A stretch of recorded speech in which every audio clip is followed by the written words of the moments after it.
sequels that everyone has been clamoring for. Super Mario Galaxy 3, Luigi's Mansion 4, heck, even a Francis dating sim if Nintendo were bold enough. Fans have talked non-stop about the prospect of them for a long time, but Nintendo fully revealed a sequel in their Nintendo Direct that had me furious. Remember when Nintendo would launch half-baked Mario sports games and finish them later with free updates? We've gotten the long unawaited and dreaded sequel to that. You ready for it? Cut content sold as DLC will be added! Not only that, we'll be exposing the biggest Nintendo Switch 2 scam that not enough people are talking about, and I have fury. You are now watching The Beach. Nintendo has been pushing Nintendo Switch 2 editions hard. These are Nintendo Switch games that get performance boosts and often new content. There are a select few games like Super Mario Odyssey and Pokemon Scarlet and Violet that have free performance and resolution updates, but almost all games that explicitly have Nintendo Switch 2 edition in the title are about $10 to $20 more than their Nintendo Switch counterparts. In the grand scheme of things, it doesn't seem like a huge deal. There is new content after all, so it makes sense that these upgrades would be paid. But let's think about it. What exactly is Nintendo adding to these Nintendo Switch 2 editions? Let's start off with Kirby and the Forgotten Land plus Star-Crossed World. This includes a brand new campaign being Star-Crossed World, performance and resolution upgrades, and some new content. Ah, great! A game that I love that I have to roast to a flamin' hot crisp. What's here is actually really fun. I went in with the mindset of, I'm getting more Kirby in the Forgotten Land, so that's exciting. But how many levels are you actually getting? Considering that Kirby in the Forgotten Land released 3 years ago, I was expecting something similar to New Super Luigi U, where all of the levels would get the starry versions, but that is not the case. There are only 12 new levels, the quality of them is really good, and I really appreciate how they're more challenging. There's even a new final boss for Star-Crossed World, so that's really cool. But 12 levels simply isn't enough. Star-Crossed World only takes a few hours to beat. You can get more mileage out of these levels if you go for 100%, but I've seen Nintendo do a lot better with DLC before. I know New Super Luigi U is a 2D platformer, and that levels by design won't be as complex as a 3D platformer, but that was $20 and was essentially a new game. I'd even argue something more recent. The same can be said for Mario Kart 8 Deluxe's Booster Course Pass. That was only $5 more, but was a much better value. It just feels like the bare minimum of new levels were added to justify charging for them. But let's say you only want those sweet performance and resolution upgrades. The original Kirby in the Forgotten Land was only 30 frames per second, so 60 frames is something very desirable. But if you want that buttery smooth 60 frames per second, Nintendo's gonna charge you for it. You have to get Star-Crossed World. I did mostly enjoy my experience with Kirby Star-Crossed World. I think they could have done more with it, but it's by far the least offensive Nintendo Switch 2 edition. I feel mildly underwhelmed by it, but nothing too bad. But remember how I was talking about Nintendo adding the bare minimum of new content to justify charging? This is even more apparent with their other Nintendo Switch 2 editions. The Legend of Zelda Breath of the Wild and Tears of the Kingdom are some of the most acclaimed games of all time, but if there's one issue they had, the original Nintendo Switch's hardware limitations prevented the games from being 60 frames per second, and they'd occasionally have frame rate dips. But on the Nintendo Switch 2, those limitations are no longer a problem. You can enjoy both The Legend of Zelda Breath of the Wild and Tears of the Kingdom at 60 frames per second and at a higher resolution. That's really all it needed, right? No? You wanted a phone app integrated with the games? Well, Nintendo will supply you with the goods. Do you guys not have phones? There's now extra content with the Zelda Notes app that provides more lore and story. Also some navigational features. I'll be blunt, I hate when games require a phone app. I want to just play my Switch 2. I don't need to use my phone in addition to it. Yeah, because that's what I want. To play Zelda and also check my phone like I'm doom scrolling YouTube shorts. I've already been brain rotted enough. I have zero interest in Zelda notes. You know what I am interested in though? Those performance and resolution upgrades. But guess what? You have to pay the $10 for each upgrade. That doesn't sound like a lot, and at least they're free if you have Nintendo Switch Online Plus expansion, but these Nintendo Switch 2 edition prices will add up fast. Then we get into perhaps the worst offender, Super Mario Party Jamboree plus Jamboree TV. This is nothing short of a fiasco.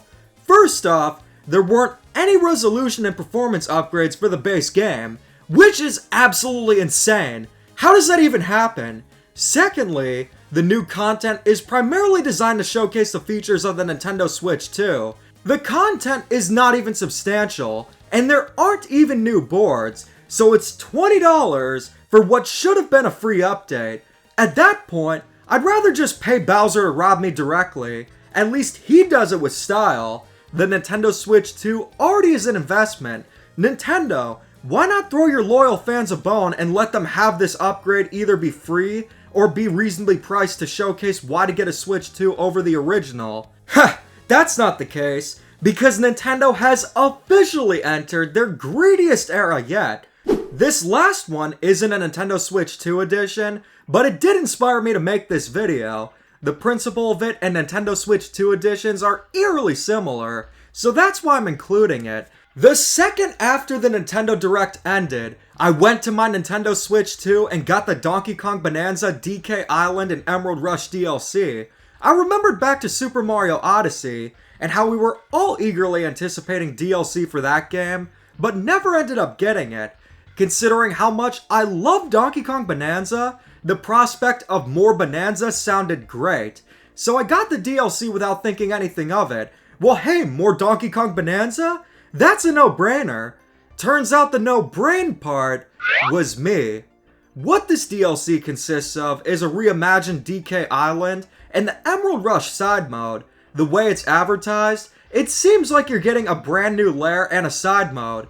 But the grim reality is that DK Island only serves as a sort of hub world for Emerald Rush. The core of what makes Donkey Kong Bananza such an incredible game is exploring the lairs, finding new Bonandium gems and fossils.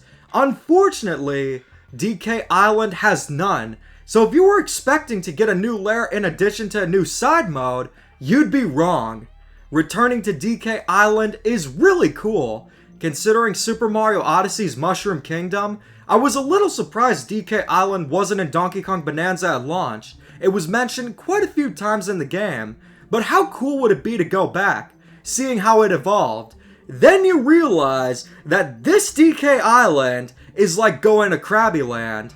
The foundation for a nostalgic and excellent lair is here, but there's next to nothing to do outside of Emerald Rush.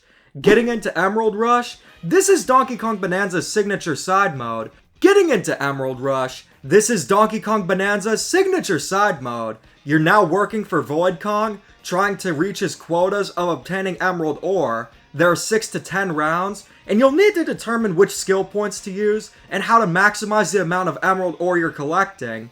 It's actually a pretty fun side mode. It's Bonanza's equivalent to Luigi's Balloon World, but it's more layered than that.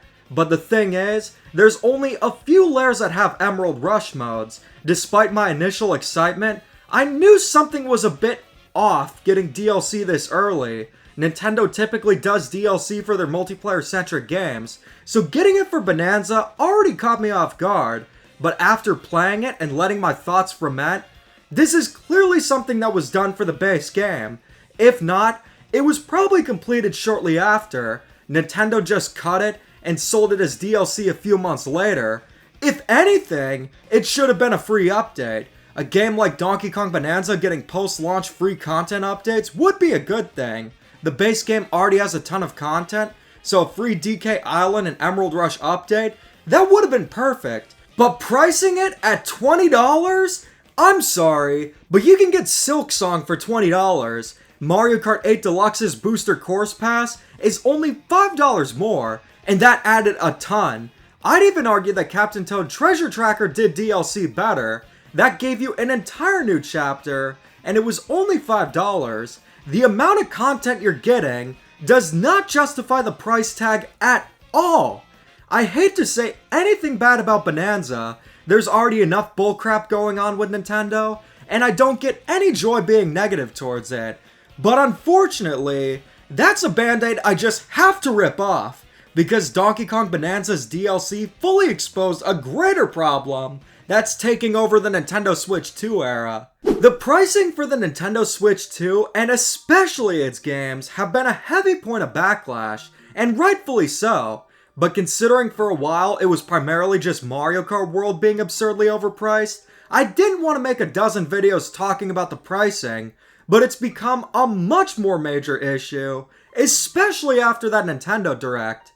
These Nintendo Switch 2 editions are the modern day equivalent of lazy Wii U ports. Nintendo is trying to market these old games as big new exciting Nintendo Switch 2 editions, just like how Wii U ports were marketed as new games. In a case like Kirby Star Crossworld, at least the new content is good, albeit not as substantial as I'd like.